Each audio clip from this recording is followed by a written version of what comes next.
Ah,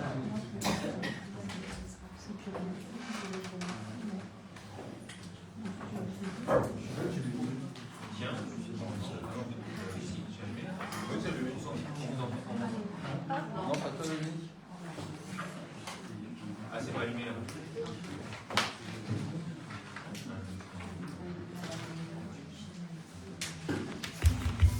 Ça y est. 19h00. Bonsoir à toutes et tous. Merci de vos présences plus près du micro pour ce dernier conseil municipal du 6 février 2026. Je vais faire l'appel des présents, si vous le voulez bien. Madame Catherine Barbereau, Présent. Monsieur Claude Schaeffer, Madame Laurence Audibert, Monsieur Fabrice Bussy, Madame Isabelle Jodin, Présente. Madame Fanny Billy, Présente. Monsieur Loïc Tran, Madame Sandrine Martins, Madame Marie-Agnès Descoux, Présente. Madame Charlotte Lemétour, Présente. Monsieur Jean-Marc Siozac, Présent. Monsieur Patrick Michel a donné pouvoir à Madame Lemétour, Madame Mildred Puissant, Présente. Madame Isabelle Dupré, Présente. Monsieur Christophe Lasserre, Monsieur Serge Poignant, Monsieur Jean Bedu a donné pouvoir à Madame Pels, Présente. Monsieur Hervé Guise, Présent. Madame Nathalie Bels, Présente. Monsieur Jean-Marc Longequeux a donné pouvoir à Monsieur Guise, Madame Magali Boirf, Présente. Monsieur Franck Paris, Présent. Madame Dominique Françoise, Monsieur Christophe Prudhomme Présent. et Monsieur Mapril Battista a donné pouvoir à Madame Françoise. C'est bien ça. Bien. Merci. Le secrétaire de séance, je crois que dans l'ordre, ce sera, je propose à Dominique Françoise d'être secrétaire de séance. Le dernier. Quel honneur. Qui accepte. Merci Dominique. Approbation du procès verbal du conseil municipal du 26 septembre 2025. Avez-vous des questions, s'il vous plaît? Oui, monsieur Hervé-Guise. Donc, quelques remarques. Page 12, rapport d'activité 2024 de la crèche La Pomponnière et la Maison Bleue. J'ai fait les mêmes remarques que les années précédentes sur l'importance du bénéfice net et j'ai précisé le montant de ce bénéfice, à savoir 156 283 € pour 2024, 123 786 en 2023 et 137 487 € en 2022 par rapport au produit 2024, 593 277 €, soit effectivement plus de 26%. Page 15, budget supplémentaire 2025. J'ai effectivement demandé où retrouver le résultat 2024, mais en précisant son montant de 1 469 929,22 €, indiqué dans le document remis lors de la commission finances. J'ai indiqué ne pas retrouver ce montant dans les différents documents ou notes transmises pour l'approbation du compte administratif et du compte de gestion 2024 voté au mois de juin. Madame Barbereau a effectivement répondu que ce montant est repris page 17 du budget supplémentaire, résultats reportés ou anticipés. J'ai précisé que ma demande de situer ce montant dans les documents qui ont été communiqués pour approuver le résultat 2024 et pas dans ceux transmis pour le budget supplémentaire. Madame Barbereau n'a pas répondu et Monsieur le maire a alors bien précisé que le budget est validé par la trésorerie. Page 18, plan local d'urbanisme. J'ai indiqué être étonné, même si la démarche est réglementairement permise, de voir que 2 personnes ont consulté le commissaire enquêteur pour porter leur demande, qui aurait donc pu être intégrée avant. J'ai demandé des précisions sur les modifications apportées après ces remarques. Monsieur le maire a effectivement répondu qu'il s'agit de protection paysagère. J'ai demandé plus de précisions. Madame Audibert a indiqué qu'il s'agit de protections supplémentaires qui venaient s'ajouter à des protections existantes qui obéraient un peu beaucoup le potentiel foncier. J'ai compris que l'impact sur l'espace constructible a été un peu diminué de façon équivalente pour ces 3 situations. Madame Audibert l'a confirmé. Page 20, avenant au projet urbain partenarial. J'ai demandé des précisions sur le contenu de l'avenant au projet urbain partenarial signé le 12 décembre. Monsieur le maire a répondu qu'il s'agit d'un changement de destination. Page 21, note question 1 sur les commissions. Monsieur le maire a rappelé que les participants aux commissions peuvent aussi rendre compte. J'ai précisé qu'un compte-rendu n'est pas obligatoire. Il a précisé qu'un compte-rendu n'est pas obligatoire. J'ai alors précisé que le compte-rendu de la commission a un caractère officiel et pas les notes du collègue et qu'il est bien prévu et encadré dans le règlement intérieur. Page 21, notre question 3 sur une mesure conservatoire. Après la réponse, j'ai précisé que nous ne demanderons pas de nom, mais juste savoir si une mesure conservatoire a été prise. Madame Barbero a demandé à quoi ça sert. Je lui ai répondu que plusieurs conseillers municipaux leur ont demandé un entretien pour évoquer une information sensible et que si celui-ci avait été accordé, la question n'aurait pas été formulée. Page 22, notre question 6 sur un véhicule municipal. Après la réponse, j'ai demandé si le véhicule seul était mis à disposition. Monsieur le maire a confirmé que du matériel était aussi prêté. J'ai précisé que le soutien de la mairie aux associations est appréciable, mais j'ai regretté qu'il ne soit pas toujours équitable en citant un cas où différentes interventions ont été nécessaires pour obtenir le soutien municipal demandé à l'occasion d'une manifestation publique. Page 22, notre question 7 sur le PLH. Après la réponse, j'ai confirmé avoir entendu qu'il y aurait bien 500 logements supplémentaires en 2030 dans le cadre du PLH. J'ai aussi précisé que les documents disponibles sur le PLH pour les objectifs de production couvrent jusqu'en 2024-2025. Page 22, notre question 9 sur l'aménagement sécuritaire du carrefour du groupe scolaire.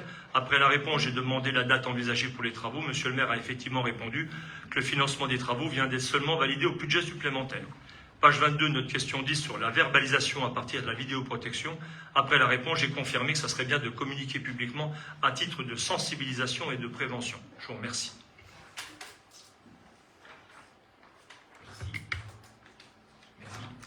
Les notes sont transmises, c'est ça? Merci.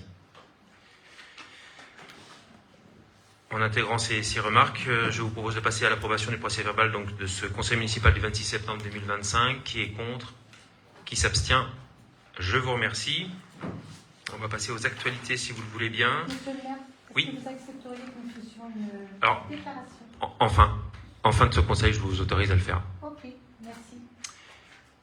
Donc, actualité, mesdames et messieurs les élus, ainsi que je le fais depuis plusieurs conseils à mon initiative, je vous fais part des dernières actualités majeures depuis le dernier conseil municipal du 15 décembre 2025. Je rappelle que cette séquence préliminaire à l'examen de l'ordre du jour vise uniquement à informer l'ensemble du conseil municipal et le public lorsqu'il est présent ou lorsqu'il a accès à la retransmission vidéo de notre séance et qu'en conséquence mes propos ne peuvent appeler aucun commentaire. L'espace de ce débat s'exerçant réglementairement lors des délibérations inscrites à l'ordre du jour et par les questions posées par les listes minoritaires. Je vais donc procéder à la lecture de ces quelques informations avant de passer à l'ordre du jour. Donc les dernières actualités, il y a eu, alors je ne remonte pas jusqu'au 15 décembre, mais il y a eu l'anniversaire de la création des CRS par le général de Gaulle, c'était le 81e anniversaire, c'était le 20 janvier 2026, j'y étais invité, on y est allé avec Madame Barbero, donc on remercie le commandant de la CRS, Monsieur Jean Videlaine, pour cette invitation et une commémoration qui se fera, je pense, tous les ans, puisque ça a été le souhait de la direction des CRS de remettre ces commémorations afin que aussi les anciens puissent continuer à rencontrer ceux qui sont en action. Les vœux du maire à la population le 24 janvier, il y avait au comptage 186 personnes avec la participation de beaucoup de maires des villes voisines, donc c'était bien. Présence de 2 vice-présidents du conseil départemental, la conseillère régionale, et merci surtout à toutes et tous pour vos présences et aux présences des Pomponnais lors de ce 24 janvier, samedi 24 janvier. La semaine dernière, le loto organisé par l'association du comité de la fête des écoles, c'était le 31 janvier. Un bel événement qui ne s'était pas tenu depuis 6 ans, je crois, avec une superbe animation, une belle ambiance. Donc bravo à tous les membres organisateurs et bénévoles pour cette organisation exemplaire. Un beau moment pour nos Pomponnais. Les inscriptions sur les listes électorales se sont clôturées ce soir à 18h. C'est pour ça que j'arrive que maintenant, parce que je signais les dernières inscriptions. Il y a eu une ouverture exceptionnelle ce vendredi jusqu'à 18h pour pouvoir faire les dernières inscriptions. Je crois qu'il y en a eu, rien que cet après-midi, il y en a eu une vingtaine. Et on vient de me donner les chiffres. Entre le 1er décembre 2025 et aujourd'hui, il y a eu 162 inscriptions. Donc c'est quand même bien, les gens se sont mobilisés. Il y a aussi des nouveaux déménagements, ceci explique peut-être cela. En ce qui concerne les travaux au stade des Arcades, donc il y a des travaux, il y a eu le strict workout qui a été installé avec aussi 2 tables supplémentaires et en ce moment un beau défrichage par les agents des services techniques qui sont partout en ce moment. Comme vous l'avez vu, il y a les ralentisseurs avec des plateaux surélevés qui ont commencé. Il y a 5 plateaux en tout, avec un devant la crêperie, l'autre devant le cimetière, le 3e entre les tennis et le mur de la CRS 4. Et puis les 2 derniers, si on va vers l'ouest de la commune, au croisement de la rue de la Petite Ferme et au croisement de l'impasse du Vieux-Lavoir.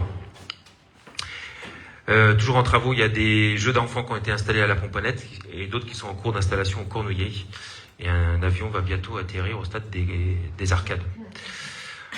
Enfin, un food truck le mercredi soir, en plus de la pizza le mardi, c'est le food truck réunionnais. Voilà, c'est tout neuf. Les dates à retenir, demain, samedi 7 janvier, vous avez le Café des Asthmates. 7 février. 7 février, pardon. Merci. Je vous en prie. Le Café des Asthmates. Pour celles et ceux qui cherchent donc un mode de garde, n'hésitez pas à venir rencontrer les assistantes maternelles de l'association des Farfadets. C'est de 9h30 à 11h30 et c'est au centre de loisirs. C'est demain. Demain aussi, n'oubliez pas, il y a l'établissement français du sang dans les salles Simon Arnaud de 9h à 13h30. Informations et inscriptions sur le site de la ville ou sur les réseaux sociaux. Il y a une adresse sur laquelle vous pouvez vous inscrire. N'hésitez pas à donner votre sang. Le dimanche 15 février, il y a les récrés de Pomponne. Venez nombreux toujours à venir rencontrer Isabelle Jodin et Sandrine Martin. Ce sera de 14h30 à 17h30. Une association, l'association des Jardins de Chalice aussi, qui tiendra une permanence en salle 1 le samedi 14 et le dimanche 15 février de 10h à midi. Donc venez les rencontrer. Et n'oubliez pas, évidemment, les élections du 15 mars, avec l'ouverture d'un 3e bureau de vote dans le quartier des Cornillers, demandé par la préfecture, et également une mise à disposition d'une navette, également demandée par la préfecture, avec les modalités de l'inscription dans le dernier magazine et certainement sur le site internet. Voilà pour les informations. Une dernière information et non des moindres, nous accueillons Madame la DGS, Madame Myriam Coiffard, ce soir. Donc, bienvenue à Pomponne, Myriam. Elle était... Je vais passer au point du jour, donc à l'ordre du jour, administration générale, reprise de concession en déshérence, et je vais laisser la parole à Madame Audibert. Madame Audibert. Là, oui, il faut que je parle. J'ai un peu la voix cassée, mais ça va aller. Bien, donc tout le monde a eu, tous les membres du conseil municipal ont eu la délibération, le projet de délibération. Donc effectivement, le contexte est que le cimetière de Pomponne est devenu contraint, mais que nous avons déjà procédé à la reprise de concessions qui ne sont pas renouvelées. Donc il nous a été possible de reprendre une quinzaine de concessions de cette situation. Et nous sommes lancés dans le complément de reprise de concession par la reprise de concession en état de concession perpétuelle en état de déshérence, c'est-à-dire qui présente toutes les carences, à savoir le non-entretien, l'abandon total. Voilà. Donc en 2 temps, nous avons procédé aussi à la recherche des ayants droit, bien évidemment, avec un organisme spécialisé. Et donc, nous sommes arrivés à la fin de la procédure sur 32 concessions, donc sachant que nous avions commencé le 14 mai 2024 la première démarche. Donc aujourd'hui, vous avez dans le projet de délibération la liste des concessions qui ont été visées par cette démarche. Je tiens aussi à rajouter ce que j'ai dit en commission urbanisme, c'est que tout ce qui sera récupéré en matière de ferronnerie, de bel objet, parce qu'il y a des choses historiques. Les choses historiques seront préservées, mises de côté, valorisées et seront sous la houlette de la SPHP, la Société du patrimoine et de l'histoire de Pomponne. Donc il est hors de question comment dirais-je, de laisser tomber, d'abandonner ce type d'histoire. Voilà. Donc, le projet de délibération est le suivant. Vu le code général, c'est moi qui le lis, monsieur le maire. Vu le code général des collectivités territoriales, notamment les articles L2223-17 à L2223-23, concernant la reprise des concessions funéraires abandonnées, vu les concessions funéraires situées dans le cimetière communal de Pomponne nommées ci-dessous, donc là vous avez toute la liste, je vous épargne la liste. Vu le procès-verbal initial rédigé par Madame l'adjointe au maire Laurence Audibert le 23 août 2024 qui confirme l'état manifeste d'abandon de cette concession, vu le procès-verbal définitif du constat d'abandon établi le 12 novembre 25, considérant que les concessions n'ont pas été entretenues, qu'un état d'abandon avéré a été constaté et qu'aucun héritier ou ayant droit n'a répondu malgré les démarches de publicité réglementaire, considérant que la commune doit garantir la bonne gestion et la dignité du cimetière, voilà. Donc, après ces considérants, je demande s'il y a des questions.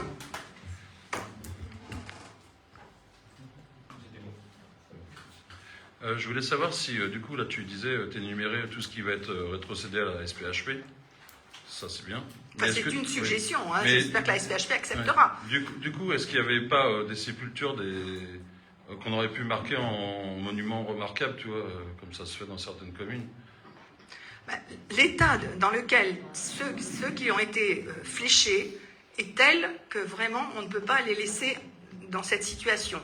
Les tombes sont vraiment complètement défoncées, comment dirais-je, les monuments sont cassés bien souvent, mais il y a quelques petits fragments que l'on peut récupérer, que l'on pourrait valoriser. Voilà, c'est vraiment, on s'en est tenu vraiment à cela. Mais il y a des concessions perpétuelles qui sont en très bon état et qu'il est hors de question de toucher. Hein. C'est vraiment celles qui présentaient un état dramatique. Dans ce que tu viens de lire, justement, il n'y a pas la notion de perpétuel.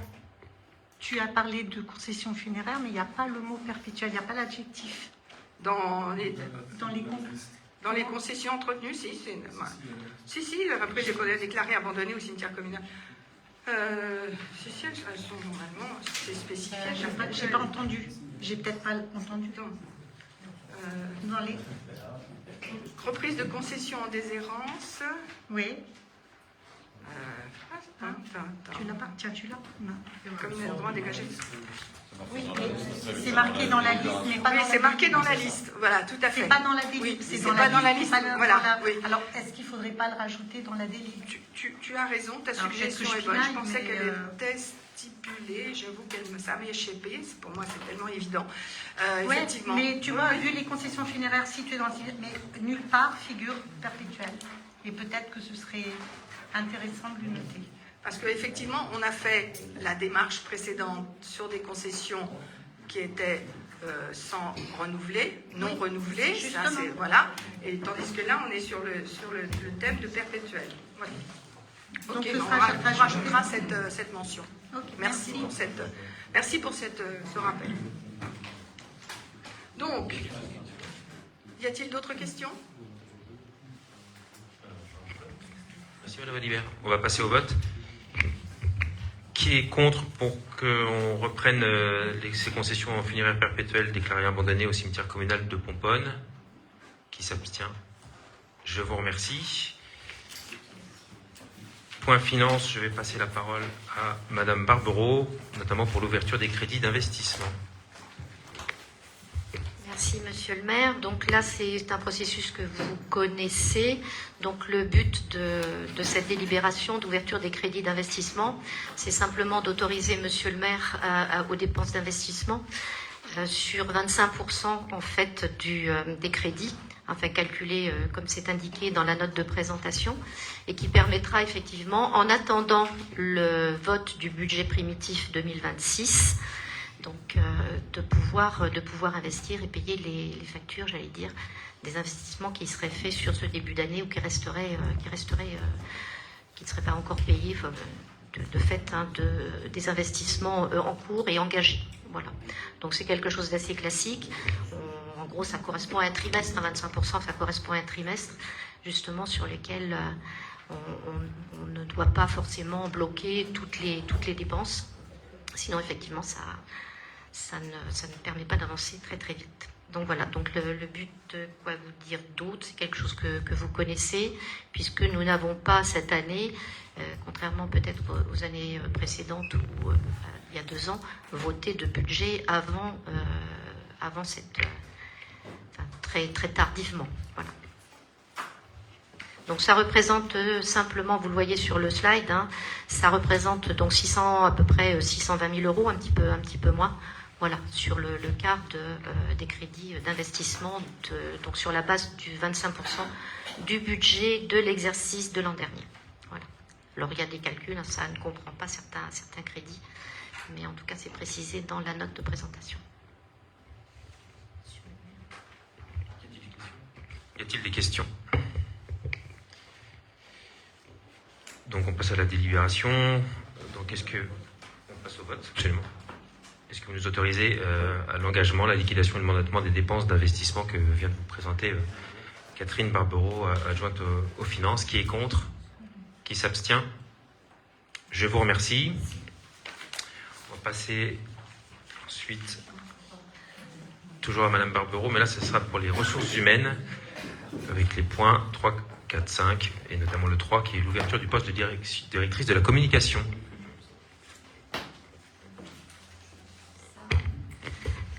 Donc on a plusieurs, on a deux postes à ouvrir, un poste donc qui font l'objet des deux délibérations dont on va parler. Donc pourquoi peut-être créer un poste de directrice de la communication? D'abord parce que c'est aussi une promotion interne pour la personne qui s'occupe de la com depuis des années et qui a vraiment grandi en compétences et qui a besoin aussi, je dirais, d'embrasser entre guillemets un espace un petit peu plus large d'activité.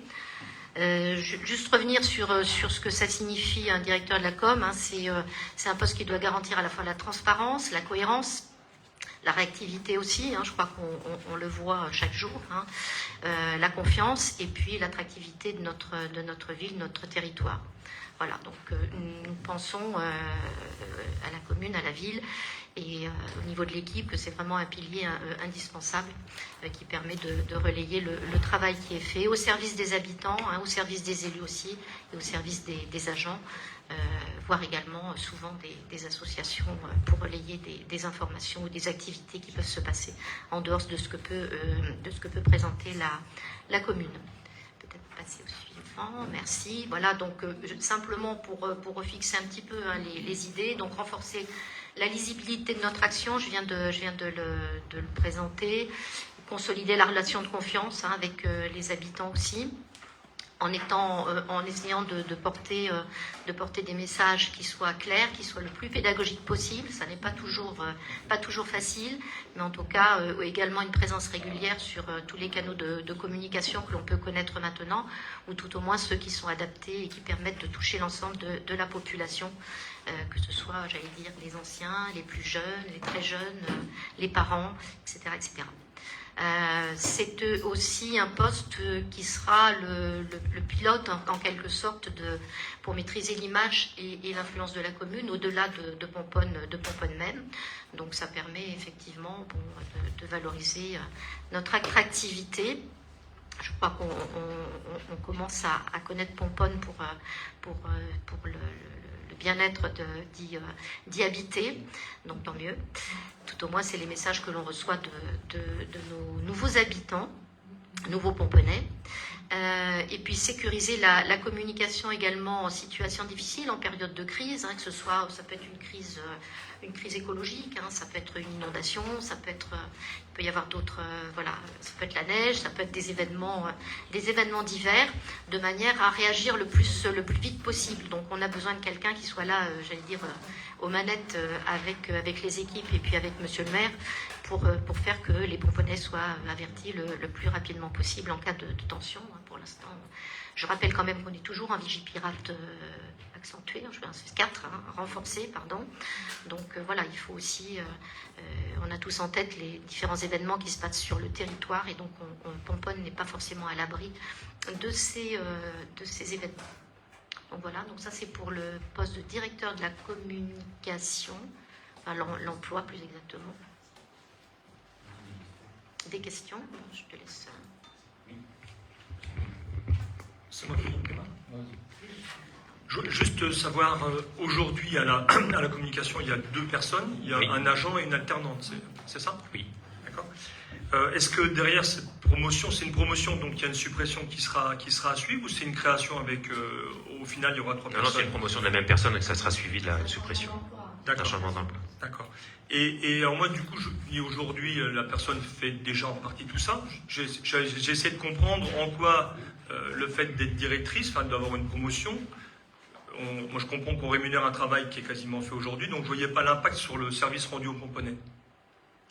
Alors aujourd'hui, elle fait, avant d'être directrice, elle fait déjà office de directrice finalement, puisque elle prenait beaucoup d'autonomie par rapport au poste qu'elle avait avant. Donc là, aujourd'hui, le poste de directrice, il est tout à fait conforme à la fiche de poste de directeur de la communication. Oui, c'est ça. Donc aujourd'hui, c'est la reconnaissance d'un travail qui est réalisé. Oui. D'accord. C'est la mise en conformité du travail qui est réalisé par rapport au poste. D'accord. Merci. Merci. Merci. si vous voulez bien, on passe au vote. Donc, le conseil municipal, après en avoir délibéré, décide de créer donc l'emploi dont on vient de parler, de directrice de la communication.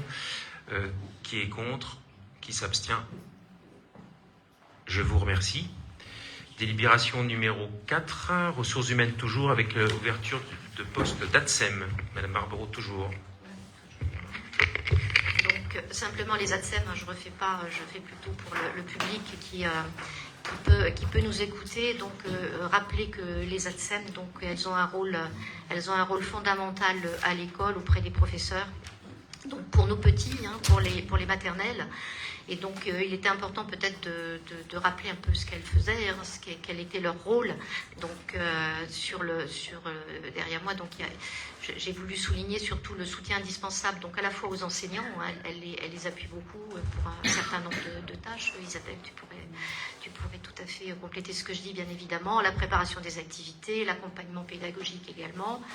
Une présence rassurante auprès des enfants. Ils continuent, elles sont présentes.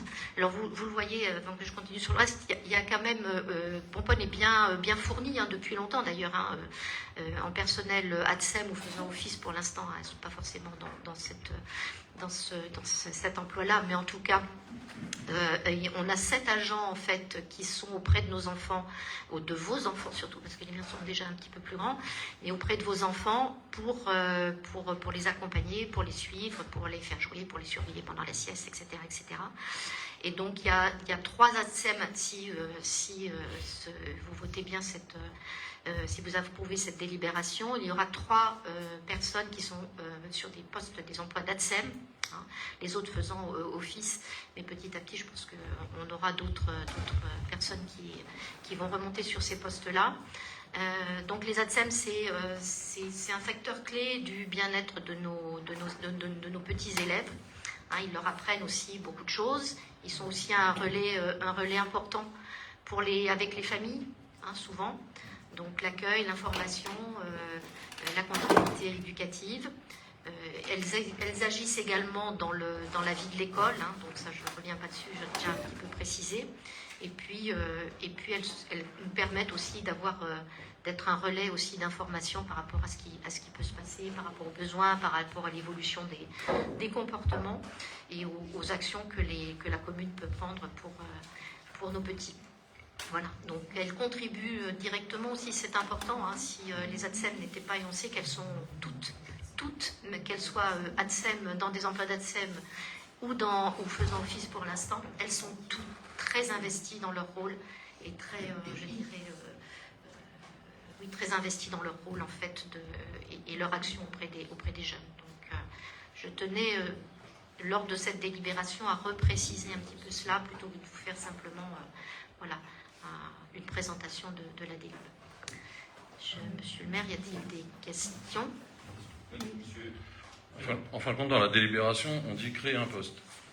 Et là, ça veut dire qu'elles n'avaient pas tout le statut d'ATSEM. C'est le libellé de l'emploi qui est changé. D'accord.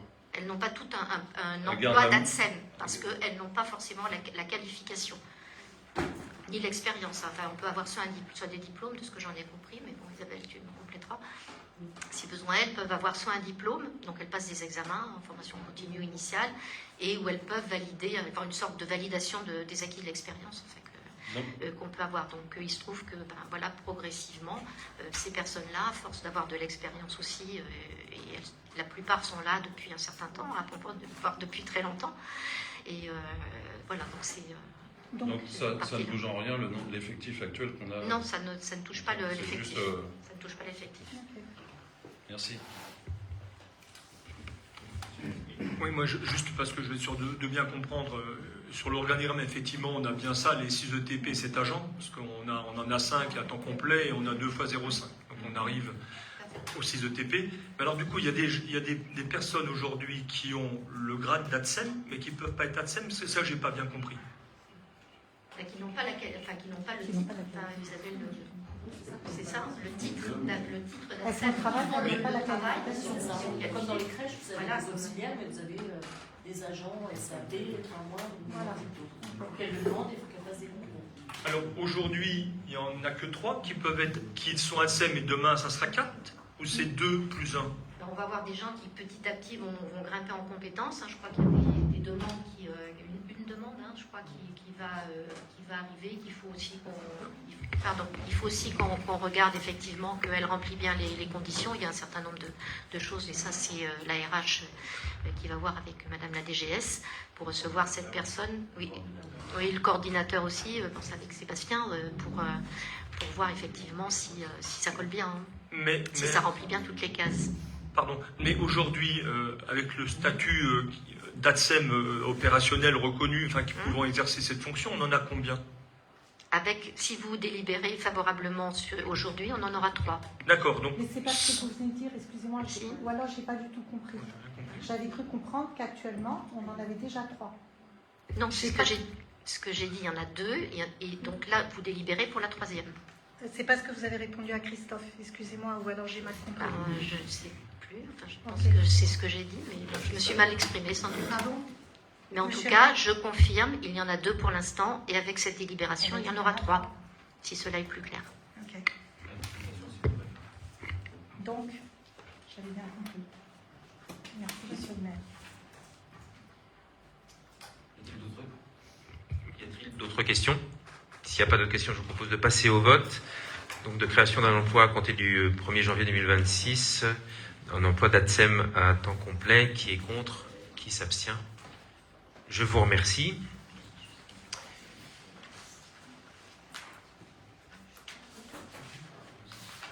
Délibération numéro 5, ressources humaines toujours, avec l'instauration de l'allocation aux parents d'enfants handicapés, APEH, et de l'allocation pour jeunes adultes malades ou handicapés pour les agents de la ville. Voilà, alors vous n'êtes peut-être pas sans savoir qu'il y a possibilité pour les communes de permettre à leurs agents qui sont, on pourra dire, des accompagnants, des aidants avec des enfants handicapés et qui bénéficient déjà de l'AEEH, de l'allocation handicapée, enfants handicapés, dans un certain nombre de villes, même assez nombreuses, même dans notre secteur, qui bénéficient déjà de cette allocation. Et il nous a semblé que nous avions envie d'accompagner aussi nos agents qui étaient dans cette situation-là. On sait que c'est de plus en plus compliqué, et de plus en plus coûteux aussi, bien évidemment, avec tous les examens, les services, les personnes auxquelles il faut faire appel pour accompagner. Donc nous avons souhaité vous présenter cette délibération pour accompagner nos agents qui ne sont pas très nombreux. Pour l'instant, je dis, on a commencé à voir, ça de toute façon, ça n'ira pas au-delà de 5, mais je pense qu'on doit être 2 à 3 personnes concernées par ce montant d'allocation, qui est bien sûr sous réserve, vous l'avez dans la délibération et dans la note de présentation, mais juste un petit rappel. Donc ce serait à destination des agents titulaires, stagiaires ou en détachement, qui sont parents d'enfants handicapés de moins de 20 ans, et dont le taux d'invalidité, bien sûr, est d'au moins 50% et bénéficiaires de l'AEH. Donc on se base vraiment sur les conditions habituelles d'allocation pour les personnes handicapées. Et donc ça représente 183 € bruts mensuels, donc pour 2 à 5 agents, mais on sera plutôt, je pense, 2, 3. On est encore en train de voir ce qu'il en est avec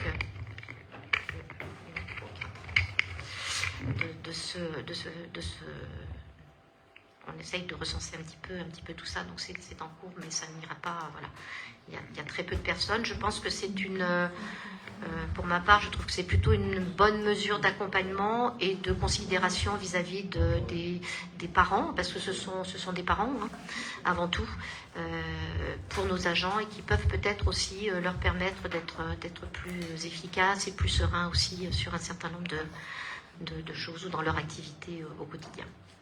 Voilà. Des questions? Est-ce que c'est une aide qui est déjà mise en place? Est-ce que c'est une aide qui est déjà mise en place sur d'autres communes du territoire de Marne-et-Gondoire? Oui. Isabelle, tu peux. Quelle commune Je sais qu'en tant que fonctionnaire, il y a beaucoup de communes qui... À Torcy. À Torcine, enfin, c'est pas très loin. C'est pas un Voilà. comptoir. Oui, mais c'est pas très loin. Enfin, je veux dire, voilà. Après, on pourra faire le tour, mais à moins qu'on ait la réponse. On pourra vous faire la réponse précise si vous souhaitez. Mais en tout cas, ça se fait.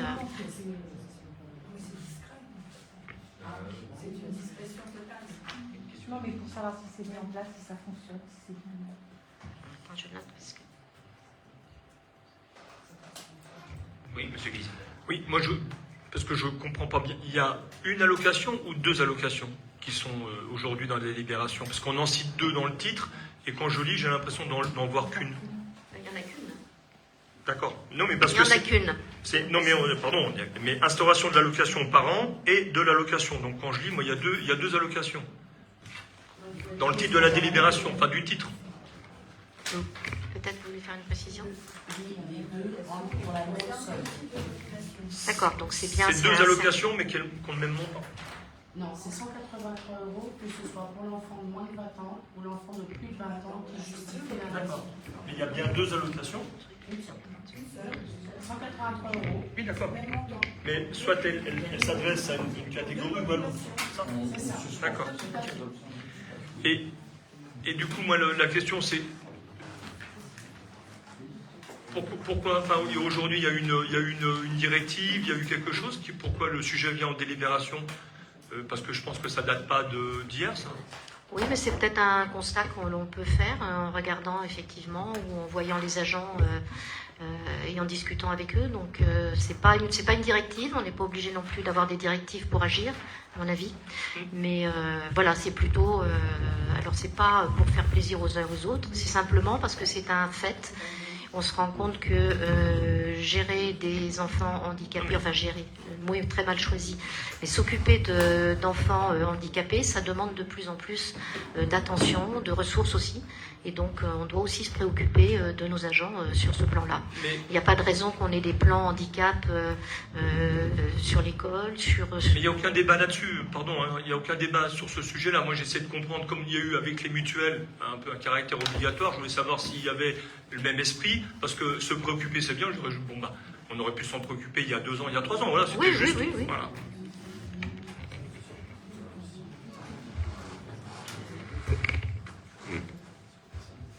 S'il n'y a plus de questions, je vous propose qu'on passe au vote. Donc pour autoriser le maire à inscrire au budget les crédits correspondants, donc on a compris que c'était un montant de 183 € brut mensuel qui correspond à cette allocation. Qui est contre? Qui s'abstient? Je vous remercie. Je vais repasser le micro à Madame Audibert pour le point urbanisme et notamment le point numéro 6 et numéro 7.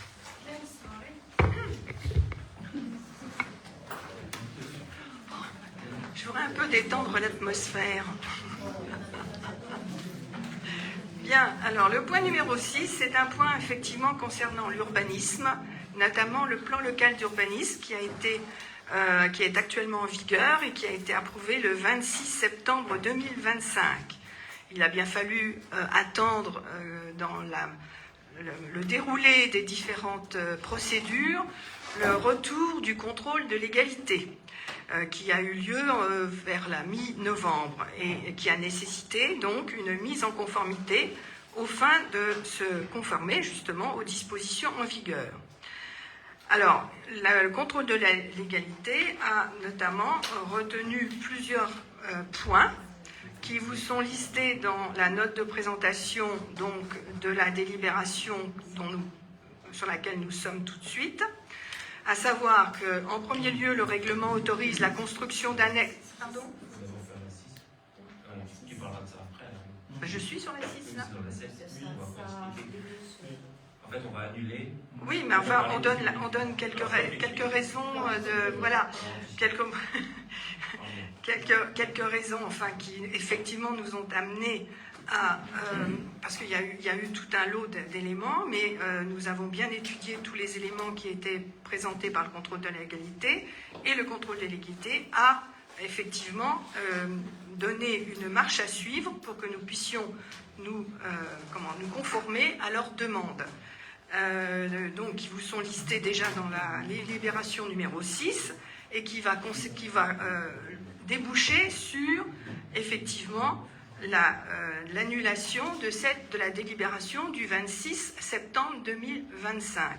Alors, monsieur le maire, c'est vous qui faites le vote à ce moment-là, et puis on partira après sur la délibération numéro 7 qui vous donnera les détails. Vas-y. Donc effectivement, vous l'avez compris, en fait c'est une procédure en deux temps, par deux délibérations, avec l'annulation de la délibération approuvant le PLE, donc la délibération du numéro 2025-38 du 26 septembre 2025, et ensuite l'approbation du PLU intégrant les modifications telles que stipulées par les demandes de la préfecture. Je passe au vote de la première délibération. Qui est contre? Qui s'abstient? Je vous remercie et je redonne la parole à Madame Audibert pour qu'elle vous explique les tenants et les aboutissants de la modification. Effectivement, dans les délibérations qui vous ont été soumises, c'était un peu redondant les sujets, mais bon, c'est obligatoire et c'était à la demande de la DDT qui nous suit sur le principe de toutes les délibérations. Alors, donc, dans les sujets qui ont été abordés, c'est un recours gracieux en fait que nous a apporté le contrôle de légalité, à savoir qu'en premier lieu, votre règlement, donc je relis le texte exact du contrôle de légalité. Votre règlement autorise la construction d'annexes d'une emprise au sol de 20 m² en zone NC, page 82. Dans le mémoire, en réponse aux avis des services, vous vous étiez engagé à supprimer cette autorisation afin de mettre le règlement en conformité avec l'article L511-11 du Code de l'urbanisme. Or, je constate que la phrase n'a pas été supprimée. En conséquence, la construction d'annexes en zone NC peut être autorisée car le règlement est le document opposable. Voilà, ça c'est le premier point qui a été mis en exergue. En deuxième point, dans le règlement graphique, l'emplacement réservé numéro 6 pour la réalisation d'un centre technique est en partie situé sur un espace boisé classé. Or, les dispositions de l'article L113-1 du Code de l'urbanisme interdisent tout changement d'affectation ou tout mode d'occupation du sol de nature à compromettre la conservation, la protection ou la création du boisement. La construction du centre technique pourra être envisagée en dehors de l'espace boisé classé. Le positionnement de l'emplacement réservé sur le règlement graphique devra être modifié en conséquence. Ensuite, en dernier point, d'autres observations ont déjà signalé dans l'avis de l'État qui ne sont pas de nature à remettre en cause la légalité du document d'urbanisme, mais elles doivent être prises en compte. La liste des rues à protéger, qui doit être complétée, car il manque le rue de Venante. L'arrêté préfectoral, on doit joindre au dossier l'arrêté préfectoral pour la carte du bruit, donc qui doit être annexé à l'ensemble du dossier du plan local d'urbanisme, et le plan des servitudes qui doit être aussi ajouté.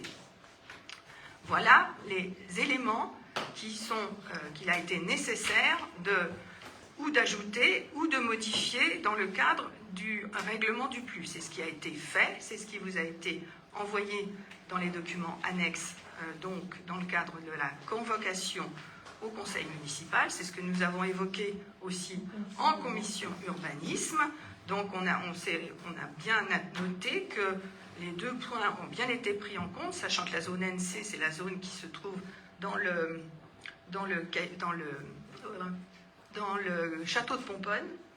C'est la zone qui est celle qui est devant le château.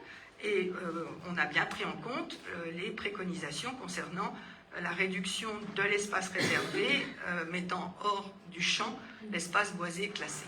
Voilà. Et puis le rue Venante, en fait, c'est le document de Marne-et-Gondoire qui n'était pas vraiment à jour, qui ne le stipulait pas, le rue Venante, mais on l'a maintenant bien dessiné sur le nouveau document qui a été joint. Et puis les deux pièces annexes, bien évidemment, ont été ajoutées à l'ensemble du dossier. Justement, peut-être que Laurent, tu Voilà. avait précisé où il est sur rue que... Alors, le rue Venante, c'est un rue qui longe le quartier de la Pomponnette à l'ouest, à l'ouest de la commune, qui vient en fait, qui traverse Villevaudet, le champ de Villevaudet, là, qui est de l'autre côté de l'ancienne route de Villevaudet, qui longe les bois de Brou, mais qui est vraiment à la limite du chemin du Gué de Launay et du chemin des Vaches, et qui après passe sous le rond-point de Brou et traverse la zone Natura 2000 pour aller ensuite se jeter dans la Marne en passant sous la LGV, sous la voie de chemin de fer. Ah ben c'est tout un... C'est le rue qu'on voit maintenant avec la partie qui a été déboisée. Oui, absolument. Milieu, hein. Et c'est là où ils sont en train de reconstituer une zone humide. Voilà, pour la préservation d'une forme de biodiversité. Et ça, on le fait avec, bien évidemment, Île-de-France Nature, qui nous tient informés de l'avancée des travaux. On a vraiment une communication assez précise. Voilà. Monsieur le maire, d'autres questions? Pardon. Nous avons reçu la convocation et ses annexes le samedi 31 janvier, conformément au délai légal. En revanche, les 3 seuls documents nommés pour approbation, transmis pour le PLU, étaient impossibles à ouvrir et la taille des fichiers, 1 kilo-octet, laissait comprendre un problème informatique. Après avoir signalé cet incident, le dimanche matin, nous avons bien reçu les 3 fichiers concernés lundi en fin d'après-midi. Pour ces 2 délibérations relatives au PLU, nous disposions donc de plusieurs documents. Règlement écrit 132 pages, résumé non technique pour approbation 12 pages, règlement graphique 1 page, règlement graphique Atlas 6 pages, prévention de bruit 138 pages, rapport de présentation partie 1 pour approbation 128 pages, rapport de présentation partie 2 pour approbation 97 pages. Excepté la note de présentation littéraire, aucun document de synthèse reprenant l'objet des modifications et une situation avant et après pour chaque document concerné n'a été transmis. Une commission urbaniste s'est tenue mardi dernier, soit 3 jours avant ce conseil municipal, alors que la demande du contrôle de la légalité est connue depuis un certain temps. Si cette commission a permis d'apporter des précisions, nous avons plusieurs questions auxquelles vous pourrez répondre facilement. Lors de la validation du PLU le 26 septembre 2026, 18 documents ont été transmis, alors que nous avons reçu seulement 7 pour ce conseil. Pourquoi cette différence ? Lors de la validation du PLU du 26 septembre 2026, les 18 documents transmis avaient tous ce libellé pour approbation, repris dans leur nom, alors que seulement 3 documents sur les 7 transmis pour ce conseil avaient ce libellé. Pourquoi ? Pouvez-vous nous confirmer ce soir que les modifications apportées sur les documents littéraires ou cartographiés du PLU ne concernent que le recours gracieux du contrôle de la légalité ? Et quelle est la conséquence de ces 2 délibérations sur les recours gracieux ou contentieux engagés depuis le 26 septembre ? Oui. Oui, bon, Tu veux que je les reformule? Je les repose? ça fait beaucoup de questions là. Bon, mais c'est facile, pas Non, des mais questions. la dernière question, c'est effectivement, c'est tout à fait conforme à la demande du contrôle de légalité et le contrôle de la légalité attend la délibération. Donc, les modifications qui sont reprises ne sont uniquement et seulement liées au contrôle de la légalité.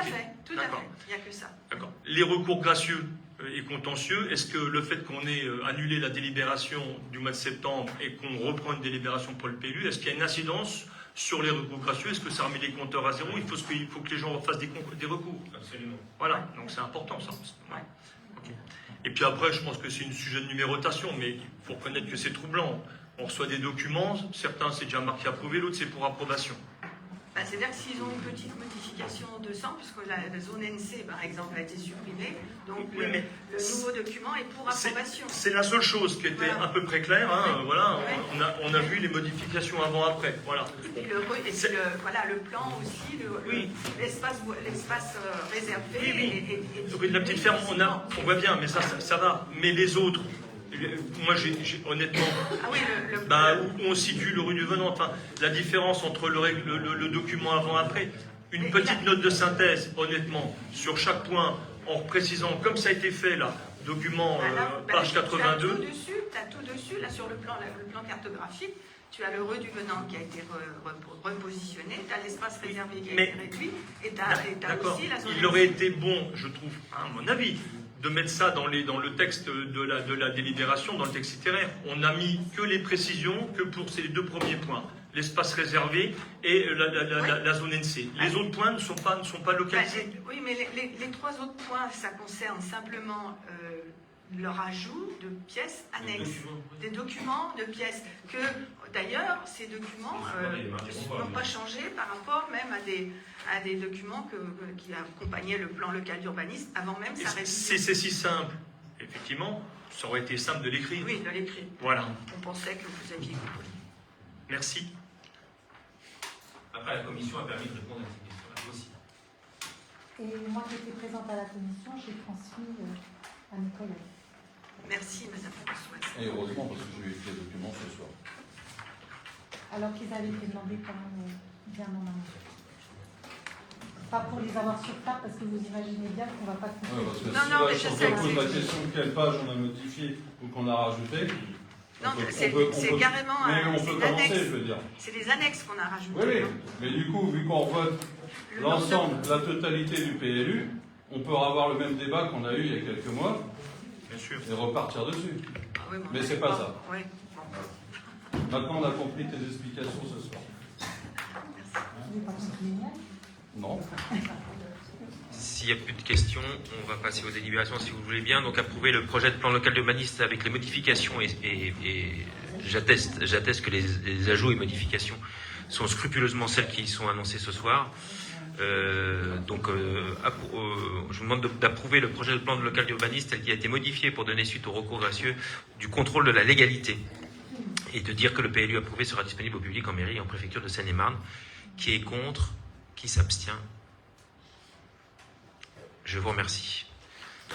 Donc ça veut dire quand même, je note, que d'un PLU approuvé à l'unanimité le 26 septembre, avec 5 petites modifications qui sont purement des modifications matérielles, vous n'êtes plus d'accord avec le PLU. Bah, on n'a pas eu le temps de réétudier, monsieur le maire. D'accord. Non, enfin nous, c'est Moi, pas- c'est ma position. Ouais. Bah, non mais c'est noté. Et je veux dire, c'est incompréhensible. Pas du tout. Merci. Que ça soit incompréhensible, en tout cas, nous, on l'a exprimé. C'est un sujet, voilà, il y aurait eu la note de synthèse et tout, il faut faire du travail. Voilà. Et c'est une abstention, hein. C'est pas un vote contre. Et je vote pour parce que j'étais à la commission urbanisme et que les informations étaient données et que vous avez répondu à mes questions. Donc elles n'ont pas été comprises par vos collègues. Du coup. Elles ont été Bon, très comprises bien. par mes collègues. Bon, écoutez, c'est pas grave. Non, Écoutez, non, merci vous Dominique. m'attaquez donc. Non. Ah non, je ne vous attaque pas vous. Vous dites qu'ils sont bêtes et qu'ils comprennent pas ce que Non, je je dis. dis pas ça. C'est qu'effectivement, ils sont pas autant convaincus que vous. Non, voilà. Alors, Non, vous c'est faites peut-être pas- qu'à la commission, il y a eu plus d'échanges et de Bah, communication. pose tes questions. Non, c'est pas Non, ça. mais c'est pas là ce soir que je vais analyser En fait- à quelle page on a modifié. C'est ça. Voilà. Bon, C'est d'accord. tout. Un document de synthèse aurait été bien mieux. effectivement. Comme Laurent. C'est pas ça qui change. Et une commission, tu as cité le contrôle de la légalité mi-novembre. On a une commission urbaniste qui traite ce point-là 3 jours avant le Conseil, 6 février. Parce que le recours, absolument, ça a été plein d'allers-retours entre le service urbanisme, parce qu'il y avait d'autres demandes, et le cabinet Letellier, où effectivement il y avait des demandes qui étaient nulles et non avenues, à vrai dire. Donc pour arriver à 5, il y en avait certainement plus, je me souviens plus du nombre.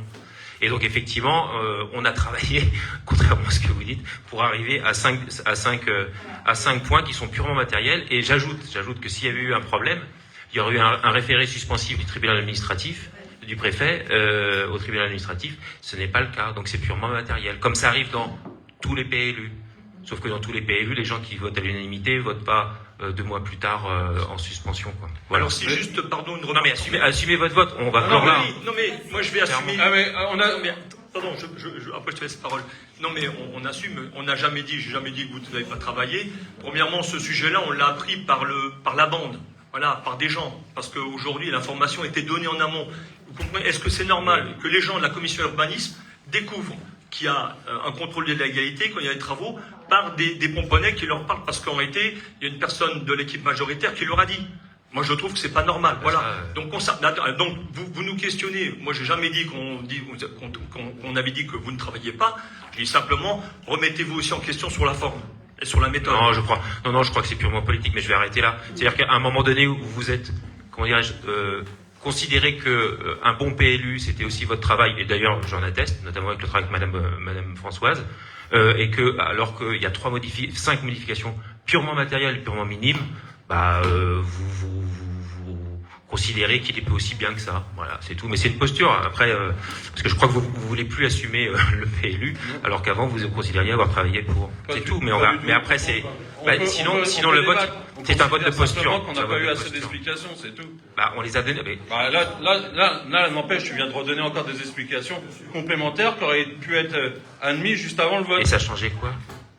On a travaillé pour la démarche, pourquoi entre novembre et maintenant, on en est arrivé à annuler le PLU et à revoter. T'es chef de service? Comment? T'es chef de service, t'as besoin de bosser avec la préfecture pour relever les... On laisse travailler les gens en mairie, notamment la chargée d'urbanisme, avec le cabinet d'urbaniste, avec la préfecture pour lever tous les doutes. J'ai pas à vous expliquer ça. D'ailleurs, moi-même, j'étais pas sur les tenants et les aboutissants. Ils travaillent, on arrive à ça. Si on demande à voter, qu'on n'a pas d'explication, moi j'ai besoin d'explications. Bon, mais voilà. Je suis bien d'accord. Donc ça veut dire que les explications... Que j'assume totalement mon vote de soir. Et donc faut poser des questions pour plus avoir de... Enfin, ça veut dire que t'as pas voté, t'es pas sûr de ce que tu fais. Hein.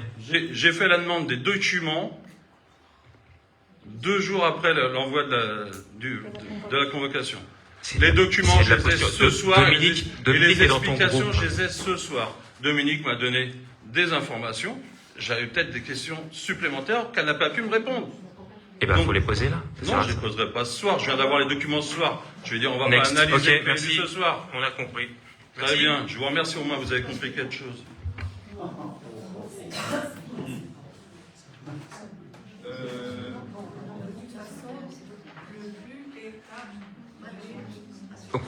Donc, non, on a voté de toute façon. Point suivant, ça va être vite. Point suivant, on a, non, c'est tout. On a plus que, si, les décisions, absolument. Non, mais je regarde les CV. Point suivant, les décisions célèbres. Les décisions prises par le maire en vertu de l'article L2122-22 du Code général des collectivités territoriales. Et il n'y a pas eu de décision, donc c'est néant. Il n'y a rien à présenter. Voilà. On va passer aux questions diverses. Alors, on a reçu que les questions que d'un groupe, c'est normal. Oui, je vous ai demandé la parole et vous avez dit que vous la donnerez en fin de... Après les questions C'est un rapport avec les questions. Allez-y. Merci, c'est gentil. Donc, notre liste d'opposition comptant 3 conseillers en poste, le règlement intérieur nous permet de poser 6 questions à la fin de chaque conseil municipal.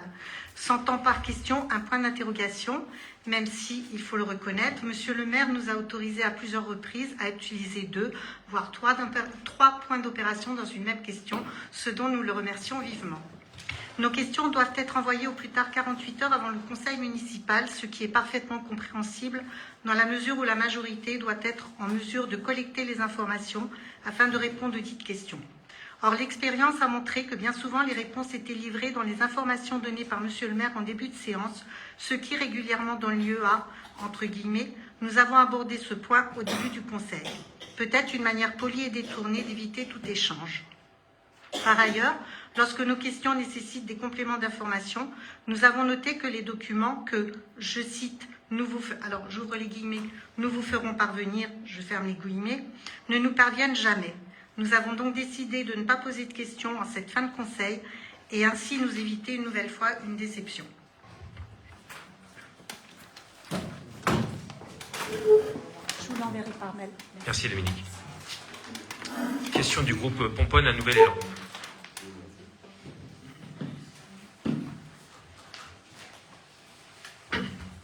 Merci. Première question, le stockage des grosses bennes à déchets en bas de la propriété municipale, juste à côté des salles municipales, est-il permis sur ce terrain d'habitation? Alors le stockage permanent n'est pas autorisé et l'installation des bennes sur ce terrain est temporaire. Il est prévu de remettre les bennes sur leur emplacement initial dès que la base vie des travaux colas, des ralentisseurs en cours, sera repliée. Merci.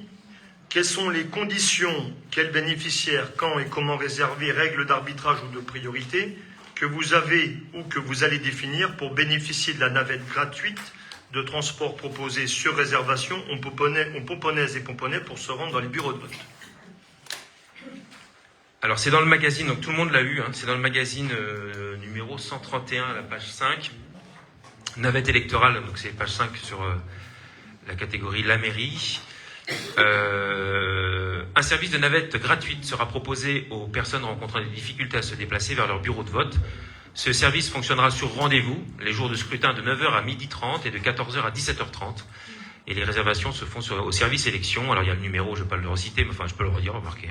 01 60 07 77 97, pardon. Ou par mail à état-civil@pomponne.org avec la clôture des réservations pour le premier tour le vendredi 13 mars 2026 à midi et pour le deuxième tour le vendredi 20 mars 2026 à midi. Donc voilà les informations qui sont liées à ça. Mais du coup, alors par déduction, c'est ouvert à tout le monde? Oui. D'accord. Et il n'y a pas de règle, c'est le premier qui appelle qui a réservé? Il n'y a pas de règle. Il n'y a pas de règle. La préfecture ne nous attendez, ouais. Le dispositif de transport mis en place doit garantir la possibilité à tous les électeurs, ça c'est un courrier de la préfet, à tous les électeurs concernés de pouvoir se rendre aux urnes dans des conditions satisfaisantes. Si une navette est mise en place, il est ainsi nécessaire de prévoir des horaires de passage suffisamment réguliers pour s'assurer que les électeurs ne soient pas dissuadés d'aller voter sous peine d'altérer la sincérité du scrutin. Donc c'est ouvert à tous, on ne peut pas faire de discrimination. Oui, mais si la demande est supérieure à la capacité de transporter, moi j'ai pas de... Idéalement, ça serait que toutes les demandes soient satisfaites, mais si à un moment donné il y a... on le saura la veille à midi. Donc on prendra les dispositions qu'il faut. C'est pas un service de taxi non plus. Je n'ai pas compris ce que vous avez dit, C'est madame. pas un service de taxi non plus qu'il faut. C'est quand même fait pour les personnes, comme c'est dit, si on respecte ce qu'a dit monsieur le préfet, c'est pour les personnes qui doivent se rendre de manière satisfaisante pour pouvoir voter. Donc c'est complètement, il précise encore, voilà, qu'il n'y a pas de message à caractère politique. Voilà, oui, c'est vraiment la préfecture qui nous a demandé de mettre à disposition ce... Enfin, c'est plutôt bien en l'occurrence. Plutôt bien pour les personnes qui se... Mais je dirais en termes de demande, on adresserait plutôt une priorité aux personnes qui ont des difficultés de déplacement. Voilà. Ouais, mais on n'a pas le droit en fait.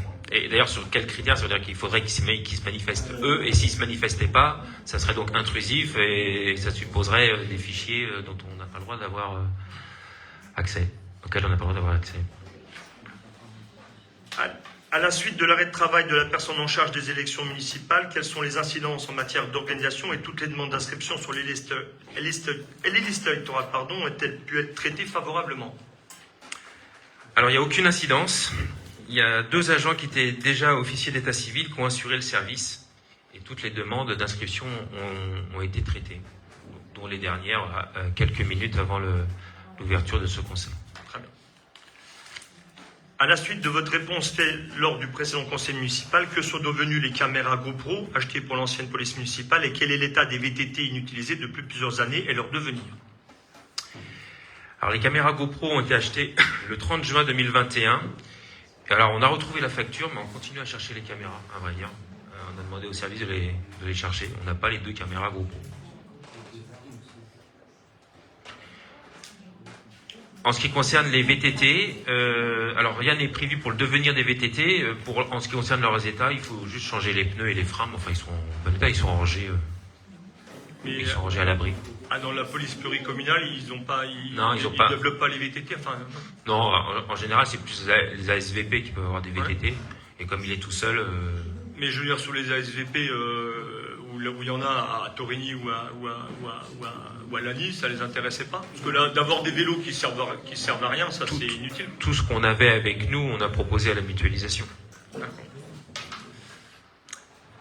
Quels sont les travaux en cours ou prévus au niveau du programme local de l'habitat pour notre commune? Donc le PLH est un document d'urbanisme d'orientation en lien avec le SCOT, le schéma de cohérence territoriale, établi par la communauté d'agglomération. Donc une révision va sûrement avoir lieu car le dernier en date couvrait effectivement les années 2020-2025, mais pour le moment nous n'avons pas connaissance d'un début d'élaboration de ces travaux sur le PLH. Vous n'avez pas connaissance? Non. Non, mais j'apprends sur d'autres communes qu'il y a des diagnostics qui sont engagés. Alors, chez nous, voilà, on n'a rien demandé. Ouais. C'est un peu comme le recensement, peut-être que... Mais chez nous, il n'y a pas eu de... On a encore demandé à notre chargé de l'urbanisme, mais il n'y a pas eu de... Mais il n'y a pas un cabinet piloté par Marne-et-Gondoire qui vous a sollicité? Non. Quels sont les travaux supplémentaires, nature et coûts, réalisés au niveau du terrain en bas de la maison, rue du Général Leclerc, zone de stockage des déchets, depuis votre réponse lors du conseil municipal du 19 juin 2025? Depuis le 19 juin 2025, il n'y a pas eu de travaux supplémentaires. Ah bah si. Non. Si, parce que lorsqu'on avait adressé la question, il y avait une plateforme en bas de la maison qui était avec des cailloux, il y avait plein d'eau dedans. Après la question et après le conseil municipal, il y a eu une canalisation qui a été posée. Vous avez répondu peut-être par anticipation sur le montant des travaux, qui était de 12 000 et quelques, qui correspondait aux travaux qui ont été faits depuis, mais qui était l'enveloppe. Je vous ai répondu en disant voilà ce qui est en train de se faire. D'accord. Moi, c'était les travaux. Dans la question, c'est les travaux réalisés. Donc, j'ai pas compris dans la réponse, c'est les travaux réalisés et à réaliser. Oui, d'accord. J'ai répondu trop bien peut-être, mais en tout cas j'ai répondu que on a signé un devis, j'allais pas vous le découper au prorata du temps passé. Donc effectivement depuis il y a rien eu de dépensé, mais les travaux ont été finalisés puisqu'il y avait une recherche de fuite, puis ensuite les travaux qui permettaient. Il y a quand même un peu de travaux quand même de génie civil. Et si j'avais eu la compréhension de la réponse que le montant englobait tout, j'aurais pas posé la question. D'accord. Ça va encore. Quelle est la personne responsable au niveau de la maîtrise d'ouvrage, de la sécurité des travaux de pose des ralentisseurs sur la commune, rue de Paris, rue de Général Leclerc, rue de Bordeaux? Alors, il y a un arrêté qui a été produit, qui définit la responsabilité de la sécurisation des travaux à la société qui les réalise. En l'occurrence, c'est Colas qui doit faire la circulation et la sécurité, et qui prend en charge la sécurité. D'accord, mais en termes de maîtrise d'ouvrage, aujourd'hui les travaux sont faits pour la commune. Oui. C'est la commune qui est maîtrise d'ouvrage. Oui. Donc elle a en charge la sécurité. Elle a en charge la sécurité, mais elle édite un arrêté. Mais du coup, qui supervise que Colas applique bien les mesures?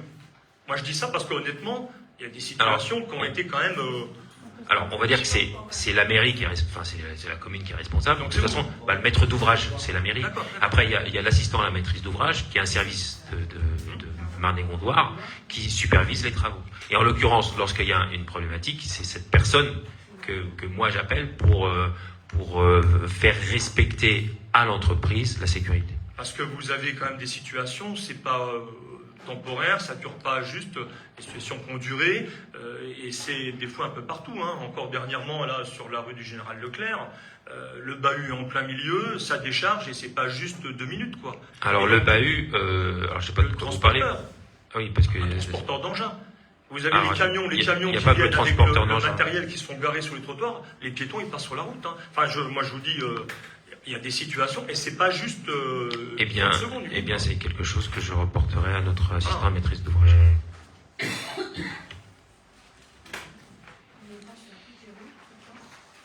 L'ordre du jour est éclusé. Merci à tous. Je vais passer la... Ah oui, je clôt. Oui, il est éclusé, donc je clôt le conseil municipal. Avant de passer la parole peut-être au public, je tenais à vous remercier toutes et tous